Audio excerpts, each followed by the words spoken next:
This conference will now be recorded. All right, this is the week 2 live session. In attendance is Anna, Professor Kira, Hello. Dominic, and Sarah. I'm glad you guys could be here. This is going to be fun and informative, hopefully. So this week we're going to do some logo development. Ultimately, what you're going to do is create a whole brand identity package for an imaginary brand. This is kind of what the week looks like. So today's the live session. You're going to get you're going to have to go retrieve your own creative brief for your own assignment for this, and I'll go over that shortly. And then you're going to sketch a logo icon for that brand. By Thursday, we're going to do live critiques just like we did last week, and I'll be on and give a video critique of anybody who's got their work up, and look at your logo icon sketches and give you some feedback on that. Then you're going to take the best 3 sketches and bring them into Illustrator and create 10 options of each of 3 ideas. These are the templates you're going to be using. And then by the end of the week, you're going to put them in these identity rough templates, and that will complete this week's work. So by the end of the week, you should have a pretty close idea of what your logo is for your new brand that you're working on. So before we jump into that, let me show you what one looks like. This is Maria Cristina, and she had a fake brand called Zinnia Tea. So what you're looking at is her InDesign presentation template, which you're going to download from the assignment. It's a PDF. You're going to create a PDF using this template. This is going to be your sort of placeholder for all the work you're doing for the rest of the month. She obviously customized it a bit for her brand. Her brand was Zinnia Tea, which is a tea from India that is particularly sweet. You will be assigned a color in your creative brief. This creative brief follows a kind of standard creative brief that I would use for any client for real, and it has parts that you want to read through carefully. So who are you? What's the name of the company? What do you have that's unique that makes this product special? In some cases, it's something like this, like very sweet tea from India. In other cases, it's something fantastical like coffee that makes you skinny. Why does it matter? Why do people care? You're going to read that. Who's your target market? So you're going to have a demographic, but you're going to end up creating personas for these people so that you have a clearer idea of who they are. Who are your competitors? You might have 1 listed here, but ultimately you want to have 6, total of 6. What message do you want to communicate? I always write this in the first person of the consumer. So I will buy Zinnia tea because I enjoy the sweet taste and good feelings from this unusual tea. So read that. That's how you want people to feel when they see your work. And then we have a list of 10 keywords. These 10 keywords are really for sort of flavor, to give you a feeling of the product. So when you look at colors and you look at fonts, you're saying, do they match these 10 keywords? So all of this is intended to inform your design decisions going forward. So read it carefully, understand it, make sure you know what it's about. I've had students who get the name of the product wrong. I can tell you from personal experience, going to a client meeting, getting their name wrong is not a good thing. Then you're going to take those 10 words and create a little bit of art. And she did a kind of interesting thing, multiple fonts, multiple colors.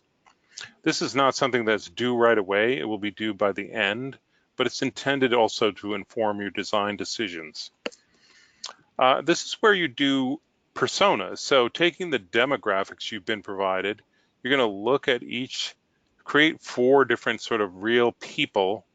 They don't have to actually be real, but you're going to base them like as if they were real people, and you're going to talk about how old they are, where they're from, what their sort of mentality is, their psychographic, and how their behavior intersects with the product. So for instance, if they are really into outdoor activity and this product is good for camping, that would be an intersection of their activity, their behavior with the benefit of the product.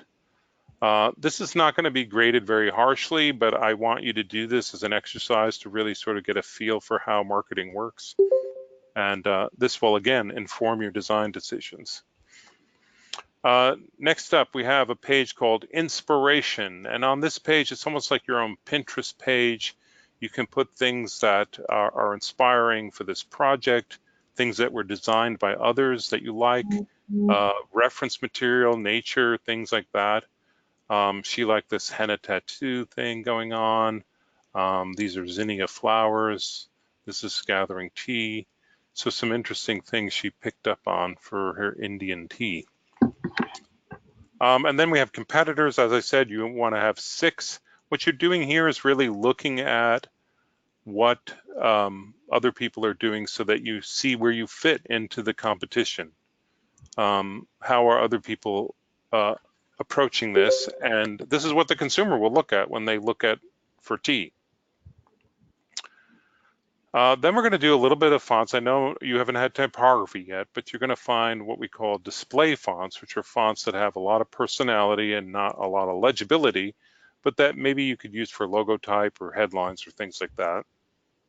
And then also info level fonts, which would be for things that are much more legible, like ingredients, directions, a body copy, things like that. And then you're going to put together 10 or 12 ideas for a logo icon. You're going to sketch them out in pencil, scan them in, put them into your presentation template. They have numbers on them. The picture frames are right there. You should be familiar enough with InDesign to be able to do this easily and create at least 12 unique options. So she did these 12. Then she went back and did another 12. So this was kind of above and beyond.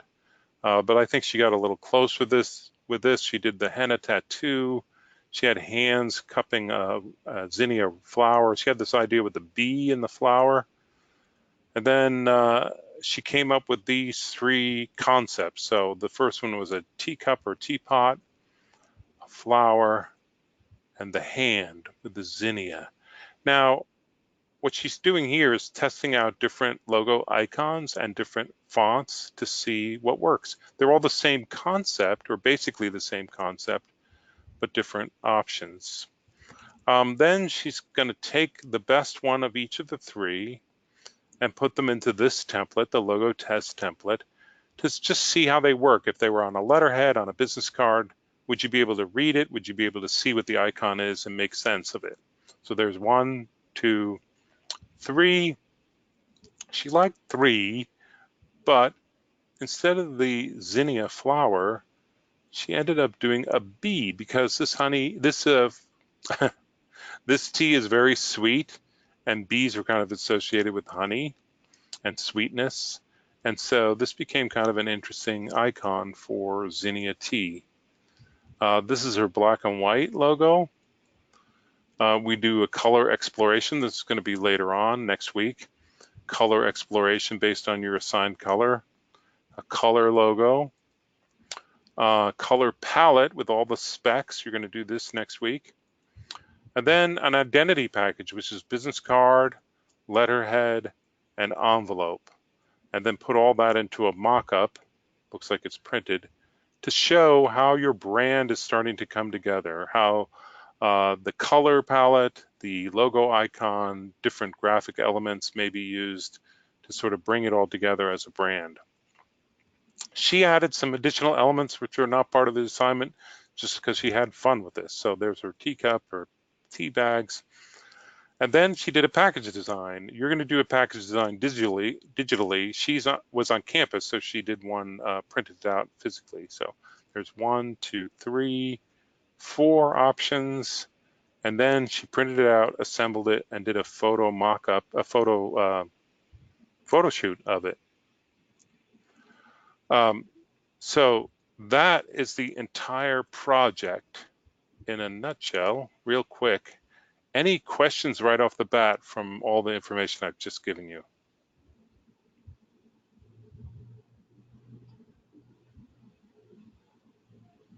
Everyone's good? All right, maybe we'll move on. All right, so Let's talk about logos a little bit. So, what do logos do for us? Why do we have them? What's their main function? Go ahead, Dominic. I know you want to say. Uh,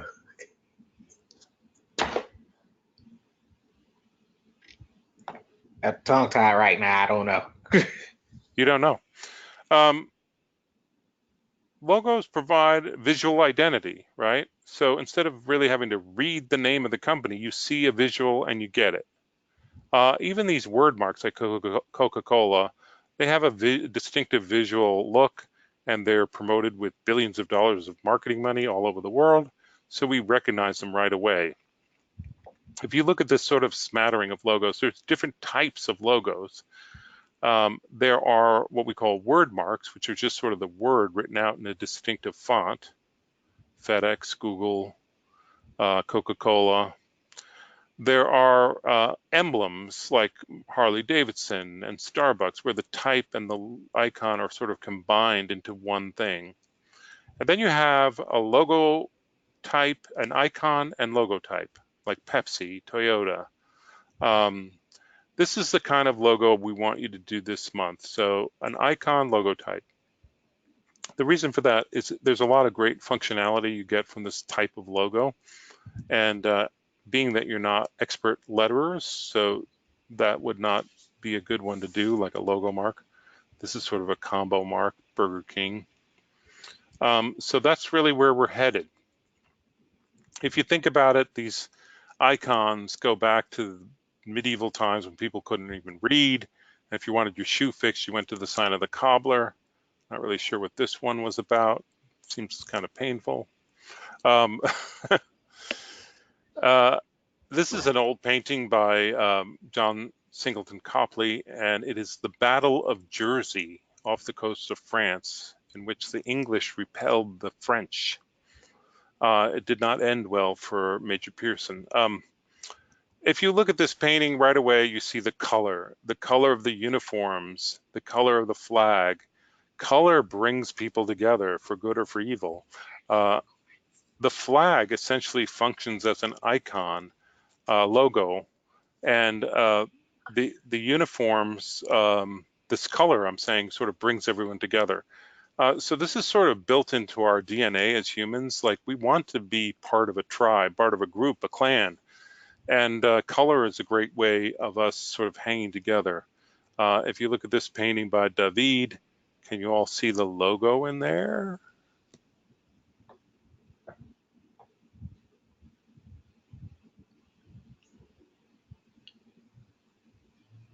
The lion, yeah. All right, Cassidy, you're talking about on the shield right there. That, excuse me, that is actually not a lion. It looks like a lion though. So I'll give you credit for that. It is a wolf feeding two human children, Romulus and Remus, the founders of Rome. So this is a painting from the 18th century, but this is sort of representing this ancient world, the Sabine women, kind of a dramatic scene, clothing optional battle. You said that last time. All right. So yeah, it is a wolf. So just realize that brands are powerful. They bring us together. This is a book called Learning from Las Vegas by Robert Venturi. Venturi was an architect in New York in the 70s, and he was part of what they called the Gang of 10, and they were sort of rebelling against the Bauhaus international style of architecture. And he wrote this book, and everyone said, Las Vegas is tacky, horrible. What could we learn from Las Vegas? Well, he pointed out that when you're driving down the road, you're feeling hungry, you don't look for the McDonald's building, you look for the McDonald's logo.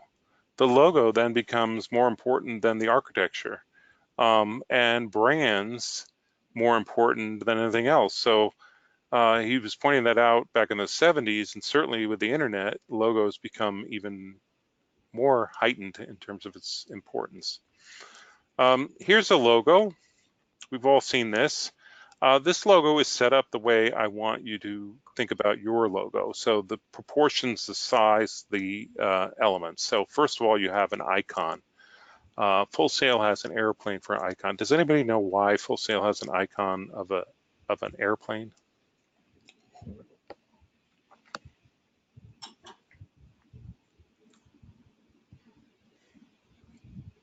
Before it was an airplane, it was something else. Does anybody know what that was? Yes, Cassidy, we used to have a boat. Yeah, Sarah, a ship. It used to be a flying ship, similar to Captain Hook's flying ship in Peter Pan. The idea of Full Sail, when it started, was to help people overcome obstacles and sail to their dreams. And this noble cause was reinforced by a ship flying over, ships don't fly. So this ship was kind of a miracle, actually overcoming obstacles. And it was a great sort of like metaphor for what we're doing as a school.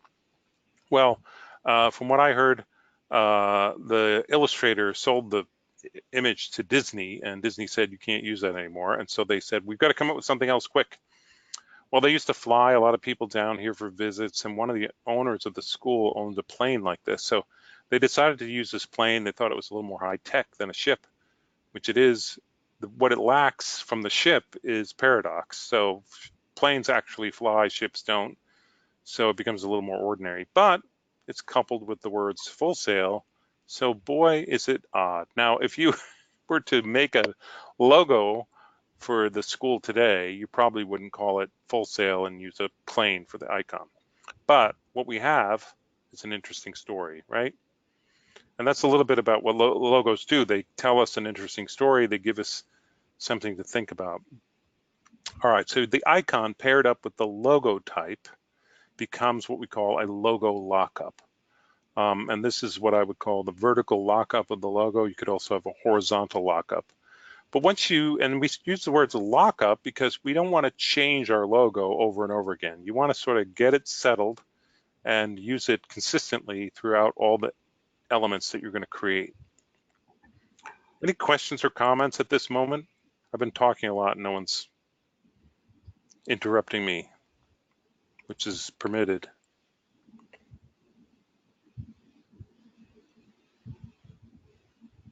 Go ahead, Dominic. I'm just trying to take it all in. All right, good. Well, all right, I'll keep moving. All right, now you've seen these kind of word marks like this. Now these companies both have something in common other than red. They're both really old companies from like the 19th century. Back then, you could take a nice pen and write out the name of the company and your logo is finished. Certainly that doesn't really work well today. Both these companies have struggled to have icons. Kellogg's has taken the K by itself and used that as an icon. Coca-Cola uses its bottle shape as sort of an icon. But icons are important because, for instance, if you have an app on a phone, you want to have an icon. When you go on the web, you want to have icons. When you have an Instagram account, you want to have an icon. Icons are pretty functional. They grab you right away. These are actually, believe it or not, cupcakes. So like at the airport, you see a little car, it has a little bump on the roof. It's a taxi. I get it. Quick, fast, clear, understandable. A few years ago, the YMCA did a brand study and they asked a lot of people about the YMCA and they came back and said, you know what? No one calls it the YMCA. They all call it the Y. So simplify the logo. And this logo kind of has like a little start button here, like start the treadmill or something, sort of an arrow moving forward. But it's a pretty simple icon and you get it right away, right? Can you think of an icon-driven logo?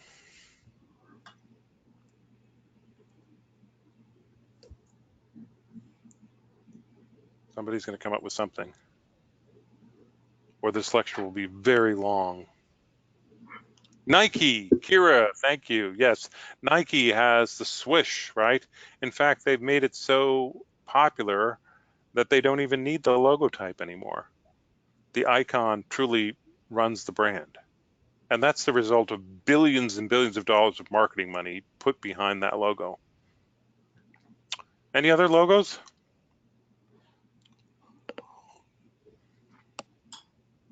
All right, how about Apple?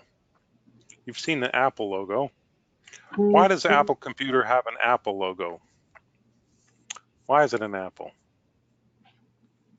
Macintosh, yeah. After they were Apple computers for a little while, they introduced the Macintosh computer. After that, they were already established as Apple Computer, and now they're just Apple Corporation. So I'll tell you a little bit about what I know about Apple and how they came up with this icon. So when Steve Jobs started Apple Computer, most personal computers were made by IBM, and they were big boxes, and you got a big book of code. And really what you did is you put in a disk, you turn it on, you'd have a blinking cursor, and you'd have to type in the exact right code to load the operating system. And if you did anything wrong, it would just beep and blink at you again. So they were kind of intimidating. You really had to know coding to do anything at all on a computer. So for most people, it was not a thing they would do. It was for mathematicians and scientists, hobbyists, things like that, but not really for the mainstream. And Steve Jobs had this vision that personal computing could really change the world. And what he needed it to do was become more useful, more accessible. So when the Macintosh computer came out, for instance, when you turned it on in 8-bit type, it read on the screen, "Hello." It was like, wow, my computer's talking to me. You had a mouse, you could click on applications like a word processor, which if you've ever had to type on a typewriter, you really appreciate a word processor. And all of a sudden, it was really accessible, easy to use, and helpful. And this started a sort of revolution in the world. And indeed, it changed the world. Apple is now the biggest company on the planet, I think. So let's talk about an apple. What do you have to do to eat an apple?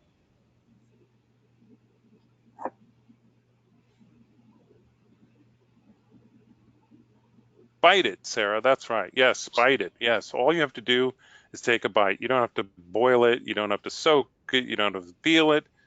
You could do all those things, but you don't need to. You could just take it off the tree, probably wash it. It's a good idea, Kira, depending on where you're getting it from, and take a bite. So it's accessible. It's also ubiquitous. It's all around the world. They have a sort of friendly association with apples, right? They're like an easy, friendly fruit. They're something you give the teacher as a gift. I have yet to have a student give me an apple, but maybe. I'm holding out hope. Um, and it has some association with knowledge, and it's used as in the Garden of Eden, even though they just say the fruit of the tree, most people think of an apple. It's probably a pomegranate, really, which is not accessible. Um, it's actually, apples originated in Kazakhstan, believe it or not, and they've spread all around the world. Yeah, so easy, friendly, easy as apple pie. Do you see how the association with the Apple image fits with the brand idea of Apple computers? Do you see that? So the best kind of logos do this. They connect with the idea of a brand. All right, let's think of another one like this. How about Target? Why does Target have a Target? Does anybody know, well, first of all, who's Target's biggest competitor? Walmart. Yeah, Walmart. Sarah said it too. All right, so Walmart. What's the difference between going to a Walmart and going to a Target? How are they different?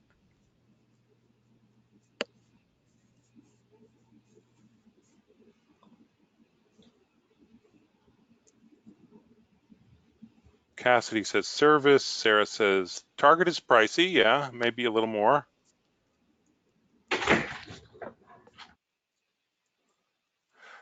So I'll tell you a little bit of the history there. So Walmart was founded by Sam Walton, and Sam Walton came up with the idea of logistics. He figured out how to get things into the store cheaper than anybody else. You may pay, yeah, Cassidy says they'll pay more for customer service, sort of like Chick-fil-A. Yeah, so when Walmart conquered this, they had cheaper prices than anybody else. And everywhere they opened a Walmart, the other stores competed on price, tried to lower their prices, and went out of business one by one all around the country. They opened Walmarts and the competing stores went away until they got to Minneapolis, where Davidson's department store was. And the head of Davidson said, you know what? We're not going to compete on price. We're going to make it nicer to go to our store. So maybe you pay a couple cents more for toothpaste, but your experience going to the store is going to be better.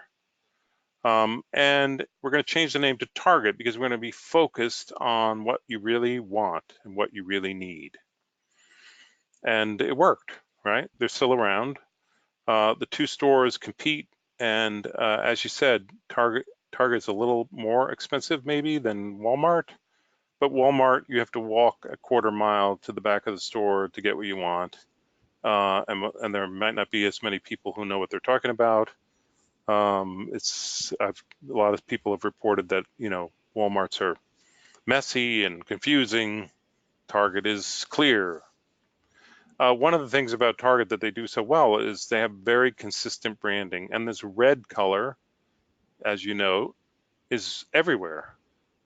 It's on the stores, it's on the signage, it's on the uniforms, and all this helps sort of convey this feeling of consistency, and consistency makes us comfortable as humans. We relate to consistent people, and we relate to consistent brands. Inconsistent people make us nervous. I'm sure you've all had that experience in life. So here's some other logos. NBC, anybody know why it's a peacock, or what you could think of why it would be that? Pride, yeah, pride. Peacocks are proud. Color TV, yeah, Kira. So at first, when they first had color TV, they put a live peacock on TV and showed their color. But I would say probably today their symbol means diversity, variety, and pride. So there's a lot of messaging going on in that icon. AT&T, what's that a picture of?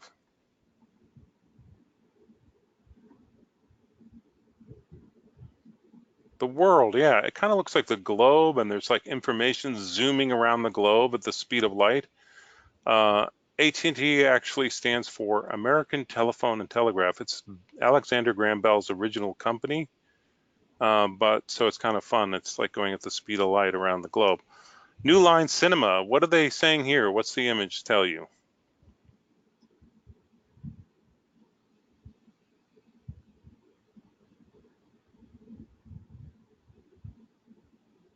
These are like film sprockets, right? Typically they're lined up parallel. And yeah, Professor Kira is right, going against the grain. They're going a different direction, a new line. So it tells you their films are maybe different than the ordinary. So this icon can really make a difference. All right, so here are some various icons that do different things that I think are kind of interesting. So this first one, imaginary friend. What do you see happening there that's kind of unusual?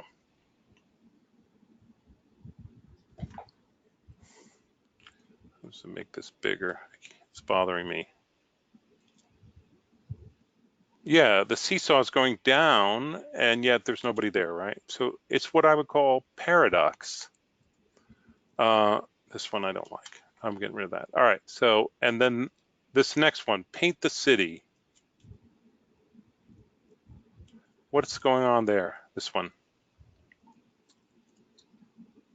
It's a paint can and a city scene. So this is two images in one, using the negative space to do one image and the positive space to do another. That's another great technique for creating an interesting icon.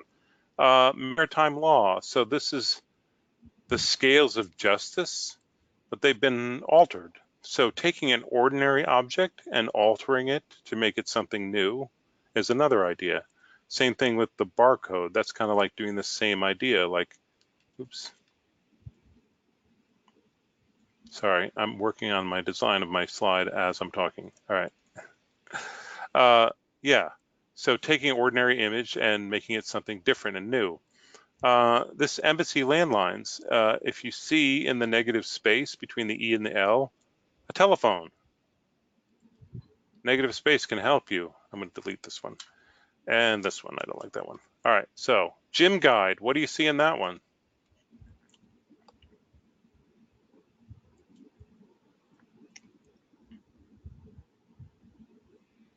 It's a GG, yeah, and barbells, right. So 2 images in one. I'm gonna grab some more icons for my next time I do this. All right, so these are all techniques that you can use to create your icon for your brand. Um, all right, so let's quickly go through. What do these companies do? So what does this one look like?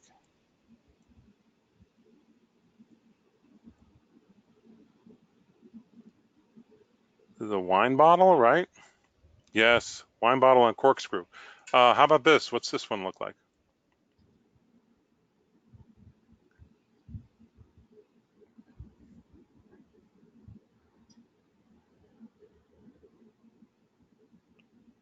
No guesses? All right, how about here? What do you see here? A plug, yes. A plug, what else could it be? Anna, yes, ED, right. What's going on here? What do you see in this image?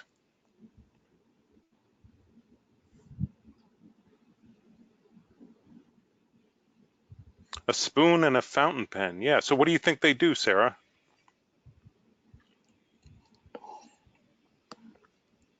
Eat and write, yeah, that's kind of basically it. This one is a button and it's got the letter F in it. This one here, what does this look like? What do they do? Wedding photos, yeah, exactly. How about this one down here? What do they do? Fix homes, right. There's a wrench in a house. This one kind of looks like a factory, like a mill, which it is, the mill, which is a sound studio. So they have like sound bars, right? Sanctus Spiritus Wines. This is horror film, so it's like a film reel, but a face that's scared. ED here. The Guild of Food Writers, the Fashion Center, wedding photographer, property maintenance, and the mill. All right, so now I'm going to show you a logo I really like. What comes to mind when you see this logo?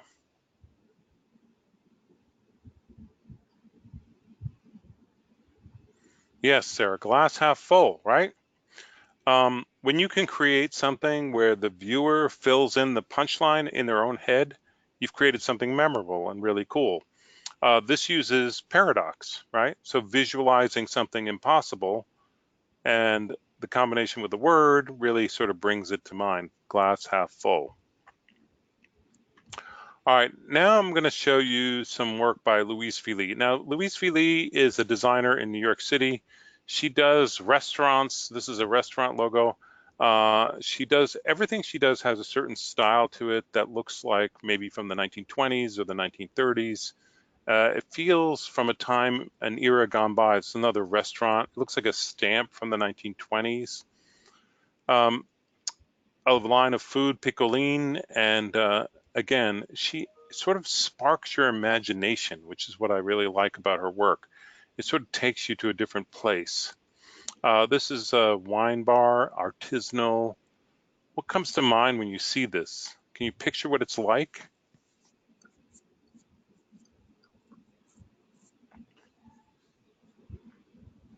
Is your wine glass half full? It looks a little Italian. Yeah, she has some, she loves Italian stuff. So it kind of has that feeling a little bit, I think, Sarah.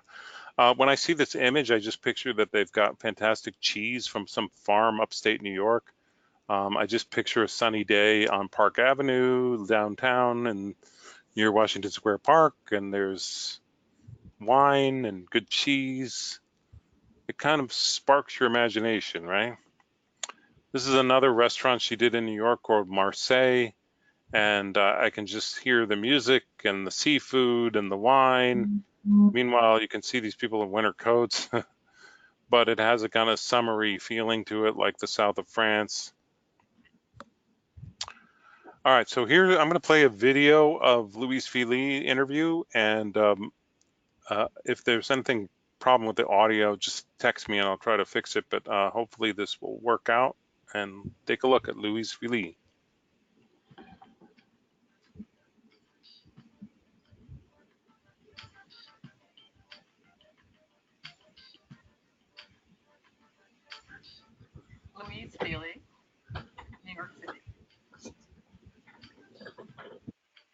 have a very narrow focus for my studio.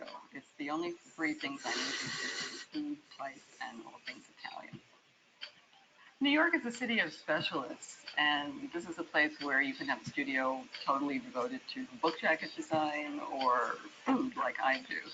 And I really don't think that would be possible in the US. I've always had a small studio. I have two people working for me at any given time, a senior designer and a junior designer. And when a new client comes in, I'll meet with them. I'll come up with a creative direction for the project. I'll do a long series of sketches, and then I'll sit down with one of my designers and review it, and then work with them closely until we have the final product. Working in Lubalin was an incredible experience. It was a place where there was such devotion to typography, something I had never been exposed to before. My office was in very close proximity to her, so I could really witness his thought process firsthand, which was a great opportunity. For me, it was mesmerizing to watch her sketch out an idea. It was all in the sketch, and just watching him use either hand to work on his tracing pad to make an idea come alive. For me, that was and still is the most exciting part of design. It's the sketch stage, because that's really the soul of the design. When I started my business, which was 25 years ago, it was a liability for a woman to start a business, especially to name it after herself. And in those days, believe it or not, we didn't have Google, and the only way to find somebody was in the telephone book, so I really had no choice. But I knew that there would be certain types of people who would take umbrage at the idea of a woman owning a studio. And that's particularly why I decided to name the studio what I did, because I really wanted to send a clear message, and that was, if you don't feel comfortable working with me, then I don't want you as a client. What I've tried to instill in all my staff, particularly the women, is that they can have their own business and they can succeed. And no, there was no one telling me that when I was that age. So I think it's very important to be a role model.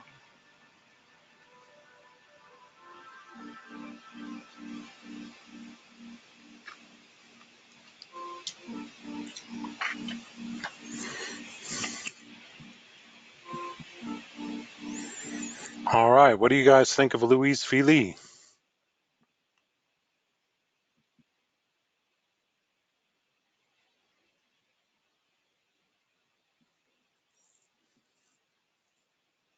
It's so much easier if you turn on your microphones. Just tell me. She's accomplished something in her career that we all aspire to. She figured out, yeah, she's direct and she knows what she wants. She's figured out what she likes to do and what she's good at, and people pay her for that. This is something we all sort of strive for, to figure out what you really want to do, what you're really good at, and get people to pay you for it so you can just make a living doing what you want. When you start out as a designer, you're going to do a lot of things that other people want you to do. And this is good because it gives you a chance to explore. And even if you hate something, hating something is information. It's like, I learned, I don't like that. I want to go a different direction.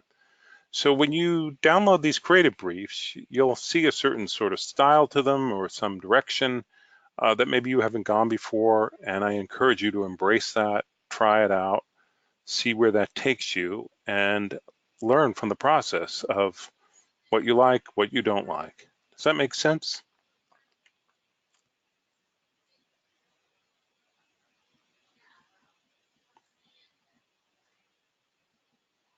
Yes, I hope. Sarah's Yeah, still with me. All right, Dominic. All right, so logos, again, keep it simple. This is the 92nd Street Y logo done by Pentagram. Pentagram's a great design firm in New York. They did these logos as well. They show their logos in black and white on their website. So start in black and white, and then we're going to add color in a very deliberate way. A lot of people want to just jump into color, and what that does is sort of muddy the process. You want to just really do each step along the way. So first, you're coming up with this great idea. It's kind of like your hero portrait. First, you do it in grayscale, then you add color. So first, we're going to do black and white, then we're going to add color to our logos. You're going to do a lot of sketches. So I'm looking for 12 interesting ideas that are unique. In order to get to those 12, you may do 50 sketches. I know a lot of you are working full-time or part-time. Bring a sketch pad. Now, here's the thing about sketching. People hear, oh, you're going to art school, and they buy you a fancy sketchbook, and it's so precious, you don't want to draw on it. That's not what you want. You want scrap paper. You want line paper. I don't care what it is. Notebooks. You're just going to draw all the time. Get a notebook that's small and you can put in your purse or carry it with you. And just when you're in a meeting, instead of doodling, you're drawing ideas. So that's kind of the path to get there. Many options, and then pick the best ones. It's never really a straight line process. You may go back and forth, but I encourage you to do a lot. So here's an example. This is Heather Ironman's. She did Mount Sapo soap, which is sort of a Greek soap. And you can see these thumbnail sketches are just really that, thumbnails. They're not Leonardo da Vinci beautiful. Yeah, put your sketchbook by your bed. Yeah, keep it with you at all times. So thumbnails, a wreath with an MS, a winged horse, some wings, a Greek key, an urn, a column. Uh-oh. Another winged horse. This is the same idea. I would count this as one instead of two ideas. So make sure you're picking individual unique ideas and giving me 12 options. So now, if you, for instance, picked coffee, right? A coffee bean, two coffee beans and a flower. Those are not logo ideas. You don't want to just sort of repeat the same elements with slight variations. You want to have unique, separate concepts. That's the best way to go. All right, so design is thinking made visible. You know who said that? There he is, Saul Bass. For those of you, if you don't know, Saul Bass was a great designer of the 20th century. He designed, when movie posters look like this is what movie posters look like in the early 60s. Sort of painterly, realistic type things. This is what he did. He drew upon fine art, printing techniques, interesting combinations of geometry, torn paper, yeah, like things from fine art. And he really revolutionized how movie posters looked at the time. And I've seen techniques, people using this kind of look today. He's had such a profound influence on design throughout the decades. This is from the movie North by Northwest. This is from 1959. There were no computers then. They were just doing this with cell animation. And it's kind of an incredible opening sequence if you see it, because it dissolves right into the actual, well, here it is, right? Yeah, I'll go to this guy.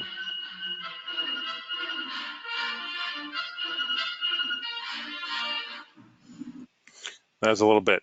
All right, so we want to watch Alfred Hitchcock movies. He changed the way people thought about things.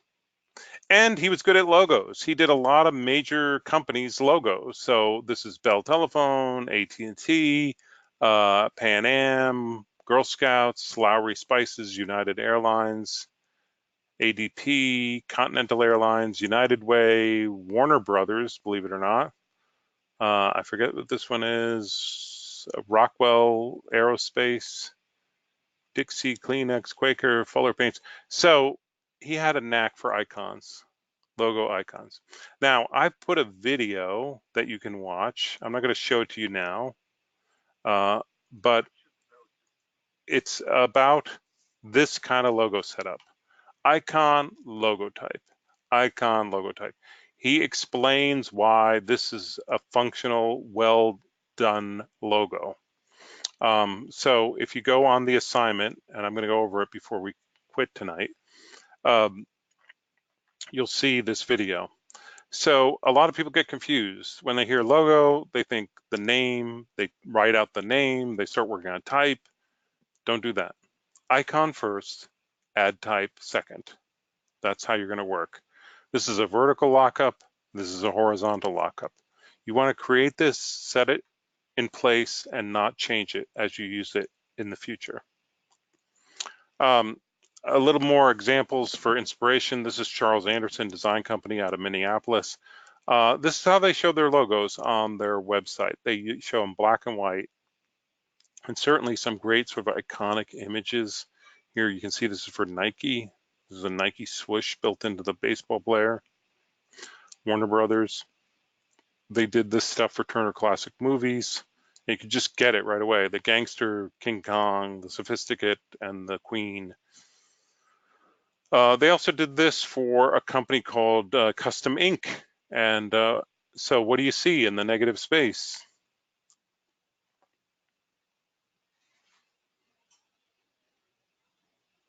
It's octopus, yeah, Inky the octopus. So ink drops and then an octopus. That makes sense because octopuses give off ink, octopi give off ink, and it's custom ink. Inky has a lot of personality, wouldn't you agree? But some things Inky doesn't have: teeth, lips, eyebrows. You don't need all that. He's very simple and iconic. You could even create this yourself using shape building tools in Illustrator. It's not that hard. This is a logo for St. Petersburg Clearwater. Well, this was the old logo, and they hired Michael Bierut and Pentagram to redo this. Now, there's a couple things that are kind of problematic here. It's a long name, there's a lot of complexity unnecessarily, some variance in color and stuff. So it's not really like a very powerful icon. So this is the icon that Bierut came up with. What do you see in this icon?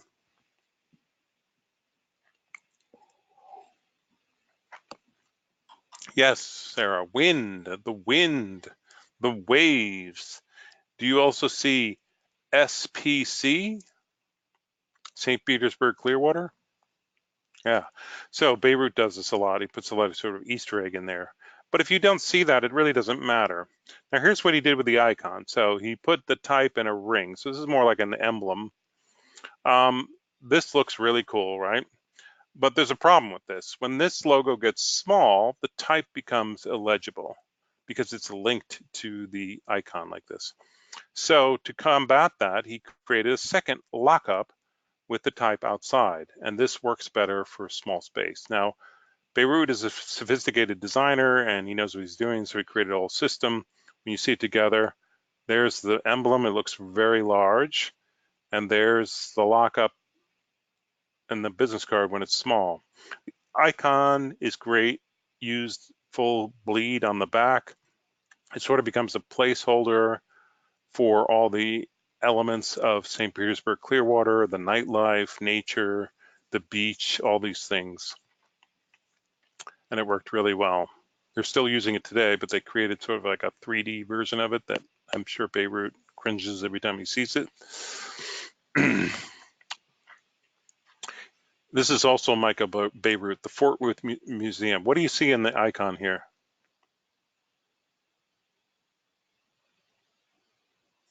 Yes, Sarah, FWM. So it's kind of playful looking, right? Well, this is a children's museum, so it's supposed to be a little bit fun.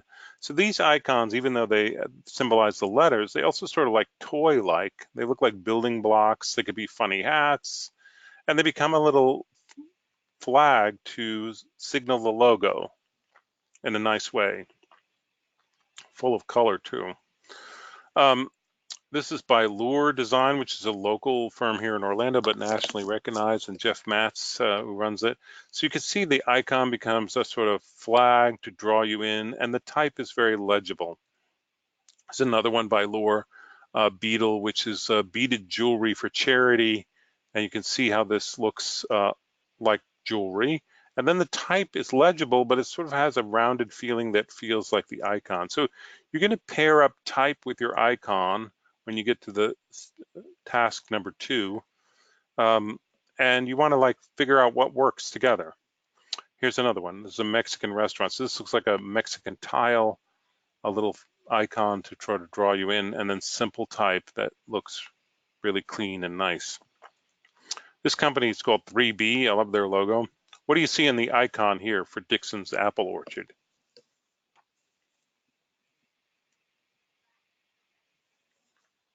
Yeah, a bear. So it's a little bit of a surprise. First you think it's just a tree trunk, then you realize it's a bear. The type matches kind of nicely, and they pulled one of the leaves out for an apostrophe, but it all sort of works together. Skarsgård Construction, this is another one by 3B. If it's a big, bold nail bent into an S, the type has to be big and bold and sort of fit with that.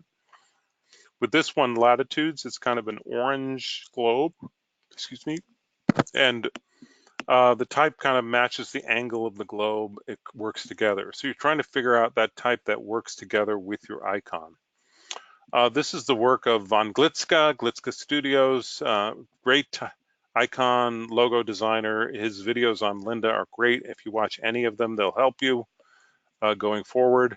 And so Give Me Organic, you see this fun turtle.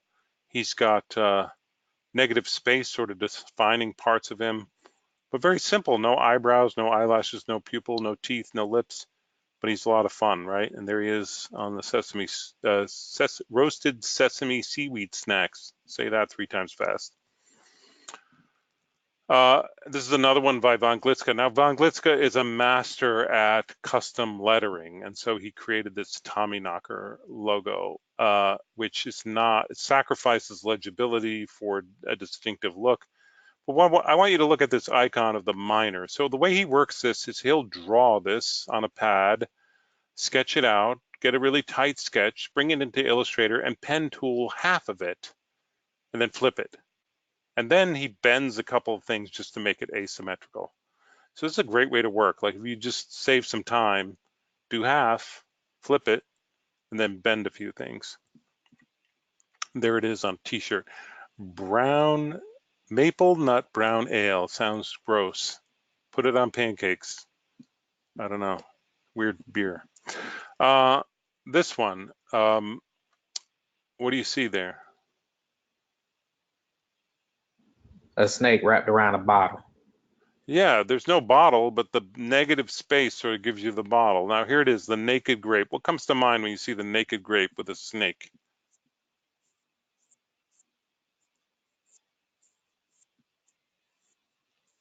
Yeah, Sarah, Adam and Eve.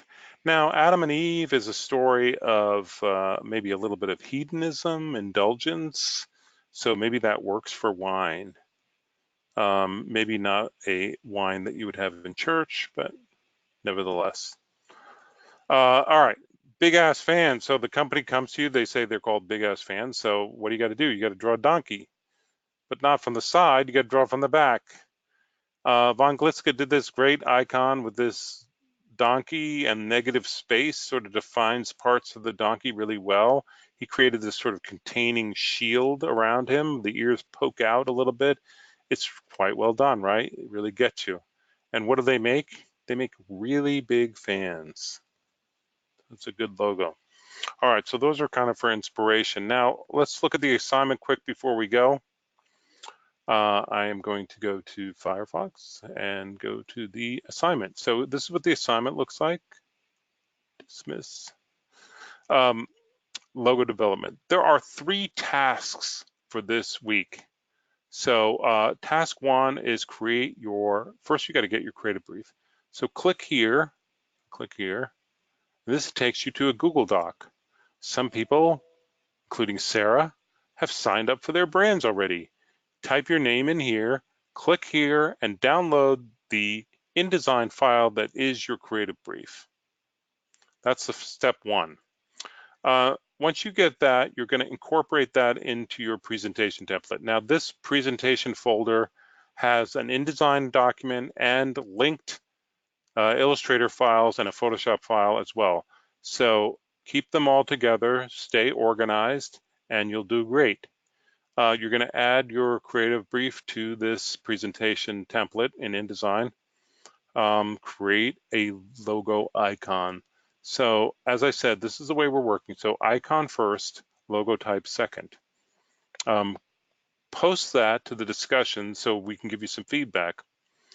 Task 2, logo process. So now you're going to take the best 3 icons, bring them into Illustrator, and create a logo lockup with type. Once you do 10 versions of each of your 3 ideas, so that's 30 ideas, you're going to take the best one of each, put them into the logo test template, which is task 3, and submit that by Sunday. So if you look at the rubric, first of all, you created 12 ideas. They're sketched well and easy to see. They don't have to be great drawings, but if they're blurry or dark, that's not good. Add them to the InDesign template so that they're numbered and all set up. If you don't add them to the InDesign template, major points are taken off. Make sure that your ideas reflect your creative brief. I will know that you didn't read your creative brief and you don't know what you're doing if you do this. So that's a major part of the assignment. Make sure you're creative and come up with ideas that reflect what you've been given for the assignment. Then add them to the logo process, the best 3 of 30 of the 30, and put them in the test template. Good craftsmanship all the way around. Do a great job. Submit that by Sunday and you'll have a great grade for the week. Video, how to use the template. There are additional resources here. So Foundations of Logo Design by Von Glitzka, which is a great video. I encourage you to watch, even if you don't do it now, maybe do it later. This is the Saul Bass video I was telling you about, which is about 12 minutes or so. It's worth watching, kind of interesting. And submit your work by the end of the week, by Sunday. I look forward to seeing everybody's work on the discussion, the midweek discussion. We'll go back. So just like every week, we have a discussion. You're going to post your work and reply to a fellow student. Your link was broken, Sarah. All right, let's take a look.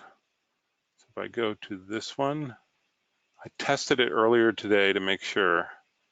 That is of great concern. All right, I will make sure that this is fixed before I go to bed tonight. And Sarah, I'll probably just email you your Big Easy Cookie link. I think what it has to do with is I'm using Dropbox for this, and Dropbox added this new feature where it's like saving space by taking files away, and I have to adjust it. All right. That's always something. All right. So as I leave you tonight, it's now 7:58. We have 2 minutes left for any questions before I let you go.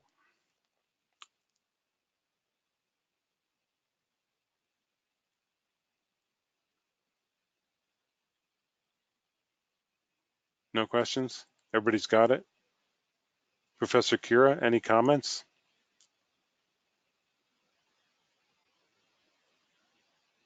Oh, thank you.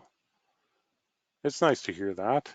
I had a lollipop in my mouth, leftover Halloween candy.